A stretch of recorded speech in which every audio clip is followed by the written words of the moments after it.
Ladies and gentlemen, we just got our patch notes for Season 4 of Modern Warfare 3 and Warzone.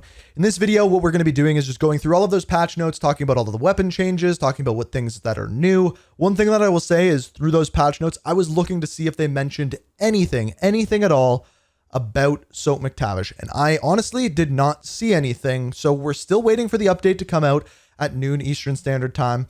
When it does, if there's a big update, if we figure out what happened with him, I will make a video on it, and until then, later today, we're going to have a Battle Pass video and the normal things that we do at the beginning of every single season, but this video is all of the patch notes. So without further ado, let's dive into it, and I hope you guys enjoy. So let's start out with Modern Warfare 3 patch notes, and then we will move into Warzone. So we have the entire roadmap here. We kind of know everything that is coming. However, the new maps include Tokyo and Paris, so pretty simple there. And then Incline and Das Gross are coming mid-season. So Das Gross is Das House, but a gross version of it. And an Incline is like a ski map. New modes, we have Demolition, Hyper Cranked, which is a crazier version of Crank, I guess. Cash, Munition, Headshot Only, and Havoc. Our new weapons, we got our Kar 98K. That is the one everyone is looking forward to. The Supri 46, which is a submachine gun. Both of those two are in the Battle Pass, as well as the Reclaimer 18, which is coming in the Battle Pass, but in season. So the interesting thing about the Supri one is it's a pistol caliber carbine, which is 4.6 by 30 millimeter. And then the Sledgehammer is coming in season, but that's going to be a weekly challenge. So that'll kind of be a replacement for one of the aftermarket parts, which we can see here are for the M4, Basilisk, KV Inhibitor, FJX Horus, RGL 80. I am not looking forward to that one.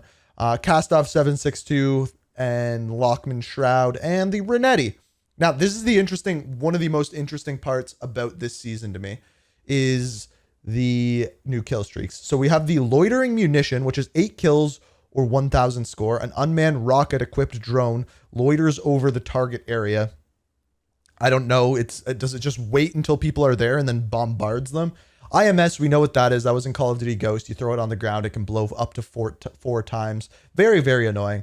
Missile Drone is a piloted drone that fires guided missiles. So that's like the Hellstorm missile or Hailstorm missile that was in, I believe it was Black Ops 3, where you could shoot multiple missiles. And then the DNA bomb, they actually announced that it is 25 kills, calling it a DNA bomb, DNA altering bomb that eliminates the entire enemy team without ending the match. So that's kind of cool. I don't know if you have to equip it or not, or whether, I don't know. New perks, we have the Mission Control Vest, reduces kills required by 1 and required for point streaks by 125. Earn 1 kill or 125 score every 2 assists. So that's pretty straightforward. 3 new operators are Void, Hammer, and then the one that is in the Battle Pass for Black Cell is Dupe and Copy, and that's redacted altogether. So nothing about Soap in there whatsoever, yet he is a title character for it. Very strange. New events kick off. We have our critical countdown. Collect DNA samples from fallen foes to earn rewards. Mobile Suit and Gundam Legend. So that's Gundam. Altered Strain. Okay, so these they didn't give us before. They didn't tell us what the other events were. The strain has mutated. Collect altered DNA samples from fallen foes across to earn rewards and unlock effects for mutations in Modern Warfare 3. So it sounds like those events, the DNA samples and altered DNA samples, are kind of like the Halloween event where we had to pick up the skulls last year. Vortex event, we know what those are, and a vacation squad. The beach is calling, and the task force is on vacation. Complete event challenges to earn tropical rewards. Okay, didn't expect that one. I expected one of the events to honestly be something to do with like Black Ops 6, but I guess it's not. So then we have our customization, UI fixes, gameplay. Okay, here's our weapon changes. Your speeds are slower on this weapon. So that's how they nerfed it. MCW, though, increased the headshot damage multiplier to 1.25, so that's a big buff for that one. FJX Horus increased the recoil gun kick from 42.5 to 35.4 degrees. So in other words, that is a buff to the recoil. Increased maximum damage range. So this is just an all-around buff to the FJX Horus. Ram 9 increased maximum damage range. So that is a buff. The AMR 9 got a buff. The Rival 9 got a buff. Wow. I'm surprised about how many of these got a buff. HRM got a buff, Striker 9 got a buff, Striker got a buff, and WSP 9 got a buff. All of them increased damage. So SMGs just buffs all around. Marksman rifles, just the conversion kit for the MCW 6.8. RGL decreased the aim down sights. They buffed the RGL. Decreased explosive damage by 80% in hardcore game modes. Okay, that's the nerf. RGL explosive damage is now scaled to align with the hardcore player health scaler. Finally, because that thing was broken as hell. I'm assuming they're doing it because of the conversion kit, but yeah. But yeah, it's absolutely SMG season in multiplayer because like all of those got range buffs. Kill streaks. Decreased delay before damage occurs by 2 seconds and increased explosive radius to 8.9 meters. So precision airstrike got a buff. Cruise missile got a very large buff. The size from 15.2 meters to 22.9 meters. The SAE decreased the delay and increased explosive damage radius by a little bit. That one's not a huge buff, but it is a buff nonetheless. Remote turret increased the cost from 7 kills to 8 kills or 1,000 score. Decreased the hits required for turret destruction. So this one, remote turret got a nerf. 12 melee hits to 3. Yeah, big nerf to the remote turret. Wheelson increased the cost from 8 to 9 kills. These are actually a lot of changes to kill streaks here. Overwatch Hilo now costs 9 kills and decreased incoming damage dealt by bullets by 50%. So that part is a buff, but it costs more to actually get. Emergency airdrop is now 9 kills, so that one is a buff. It's easier to get. Carpet bomb decreased to 8 kills. This is actually insane how much they're changing for kill streaks. Increased the explosive damage radius from 10.2 meters to 12.7 meters and increased bomber flight speed by 40%. So that's a big buff to the carpet bomb all around. VTOL jet, they increased the cost to 11 kills, decreased incoming damage from bullets, so explosives still work the same. Decreased machine gun explosive damage from 27 to 20. So I think that is actually, yeah, that is a nerf to the VTOL jet and it's going to cost more. Gunship increased the cost to 13 kills. Chopper Gunner increased the cost to 13 kills. And they decreased the turret explosive damage. So that's a nerf to the Chopper Gunner. EMP, they decreased the cost to 12 kills. And Swarm, they fixed an issue where drones to dime bomb immediately after the player who summoned it dies. So they just fixed an issue. So it seems like the high-end kill streaks got nerfed and the low-end kill streaks got a buff aside from the remote turret. That's kind of the way it looks. Interesting, though. Zombies. Do we have anything good in zombies? So really nothing crazy has changed. Just some bug fixes in zombies. And that's about it there. So let's move over to Warzone. So this time we're going to get a look at the battle pass here. We're going to have another video coming out later today when the update actually goes live going over that. We have some customization changes. And then we have Urzikstan. Player count increase. So this one's big. Player count increased not to 150, but to 120 up from 100. So that's for big map battle royale. Do they explain anything we need to know? We've decided to increase the numbers to 120. More action-packed pacing with more strategy. So all you really need to know is 120 players and Gulag tokens are less predominant. That's basically it.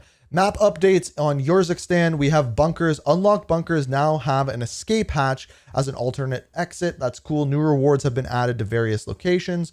Gulag, 4 new gulags. They're just different varieties of gulags. They look different depending on where you are. So really no big changes to Urzikstan. And it's got to be because Raven is working on the campaign for Black Ops 6. Urzikstan Battle Royale. We're getting buyback Royale. Solos. I love this mode, so I'm glad to see that. Playlists, we will probably be playing this either later today on stream or tomorrow morning on stream. So check out my stream if you haven't already. Playlists, this week we have Solos, Urzikstan, Trios, Rebirth Island, Quads, Urzikstan, Plunder, Battle Royale. We have Duos, Trios, and Quads. So your Solos is the buyback Royale. And then Resurgence, it's all map rotation, which I hate. Oh yeah, and there's new Warzone rewards. I forgot that they were doing this. So there's going to be different types of challenges you can do based off of economics, contract, social, mode, and then Champions Quest.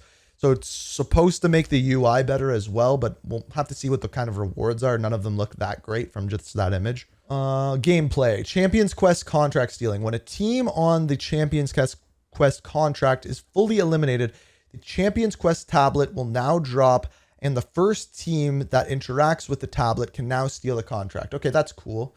Tac sprint boots, infiltrating any of the accessible bunkers will obtain tactical sprint boot, which will give you an increase to your base speed and an infinite tactical sprint improvement. That is insane. So if you go in any of the bunkers, you can find this. And then of course the specialist is making a return as well within big map, and it costs $30,000 at the buy station. That's expensive.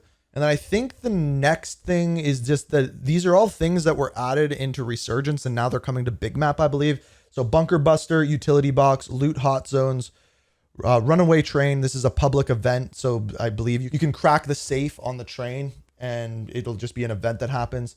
And the Polaris, which is the new vehicle. Things that have been adjusted: we have the ground loot weapon has changed, gas mask quality of life. The gas mask has a manual, automatic, or semi-automatic setting, so just like cars. And then buy station improvements. Purchased weapons will now drop behind the player to make it easier for them to distinguish nearby loot. Okay, more changes for years extend. So this is what I was wanting to see. Initial circle. The delay time before the initial circle begins to shrink has increased 2 minutes up from 1. So assumably that's for the extra players, but that's a long time. Redeployment weapons. Players will now respawn from the gulag with updated primary and secondary weapons. Okay. Gulag loadouts updated some primary and secondary gulag weapons. C4 has been removed from the gulag. Loot updates. So I don't see anything too crazy in here. Durable gas mask can only be found in bunker chests and intel contracts. Redeploy pack, black site, and most wanted. So doing certain quests or contracts will actually give you different loot. So foresight can only be found in bunker chests, and then specialist perk can only be found at buy stations. So that's actually something that you're going to want to know, that last section that we have there. I'm not going to go through all of these, but a bunch of prices have now changed at buy stations. Rebirth Island Resurgence, late game circles. Circles may now end on a wider variety of locations than before. That's good. These are the new weapons that we talked about earlier, the aftermarket parts, and here are our weapon adjustments. So this BP50 is the exact same that they did in multiplayer. However, these are new. So the BAL 27 near mid damage range increased from 49.53 meters to 39.37. That is a big buff. Mid damage range increased as well by 10 meters, and lower arm hand modifiers have increased. So that's a big buff to the BAL 27. The Holger 556 near mid damage increased by about 5 meters, and leg modifiers have increased as well. So a buff to the 556. SVA 545, this is one of my favorite weapons. Mid damage decreased and headshot modifier decreased. So we got a buff to the 545. Honestly, it probably needed it. MCW mid damage increased by 2 points. So small buff to the MCW. MTZ 556 max damage range increased, near mid damage range increased, and headshot modifier increased. So the 556 got a buff all around. Modern Warfare 2 weapons, the Cast-Off 762. Got a buff pretty much all around as well to multipliers and mid damage range. The Chimera for Modern Warfare 2, mid damage range increase, arm modifier increase, and lower torso modifier increase. So buff all around for that. The ISO Hemlock got the mid damage increase as well. So a buff to the ISO Hemlock. This gun was really good back last year. So I'm curious to see if this makes it competitive again. Now, if this is anything like multiplayer, all of the multiplayer SMGs got buffs. So I'm guessing we're going to get the same thing. So let's see. AMR9 buffs all around. FJX Horus, a whole bunch of buffs. Holy crap. Max damage increase, near mid damage increase, max damage range increased, headshot modifier decrease. So that's actually a pretty big decrease. Arm modifiers increased, lower torso modifiers increased. Big buff to the FJX Horus. Just headshots aren't nearly as good. Rival 9 increased bullet velocity, so that's a small buff. Striker 9 got a nerf, so that was kind of the best weapon last season, so it's getting a nerf. Shouldn't be the best weapon anymore. And the WSP 9 also got a nerf as well. So those were the two best weapons last season for SMGs. They both got nerfs. Light machine guns, headshot modifiers decreased, so that's a nerf to that. And bullet velocity got decreased, so the DG58 got a decrease all around. Holger 26 headshot modifier increase, so a small buff to the Holger 26. XRK stock neck modifier decreased to 1.2 down from 2. Okay, don't shoot people in the neck with that gun anymore. Oh, and then they go into ranked play. While our teams are targeting to release ranked play battle royale before the end of the year, we are not ready to commit to specific timing just yet. We are using the months ahead to fine-tune the design of our ranked play system to reflect and complement changes since made to the core battle royale experience. In the interim, we are committed to maintaining robust competitive scene on our larger map through the ongoing World Series of Warzone program. This program ensures players blah, blah, blah, blah, blah. What this really means is we are waiting to put in big map ranked play until it is Verdansk. That would be my guess as to what it means. But there's your rank play stuff. I'm not going to go through all of that. So those are all of the patch notes. If you enjoyed the video, be sure to hit that like button, subscribe, turn notifications on, all of that kind of jazz. We're going to have another video coming out later today about the battle pass, and I'm still waiting to see what they do with Soap McTavish. So let me know what you think down in the comments. And as always, thank you so much for watching. And until next time, peace.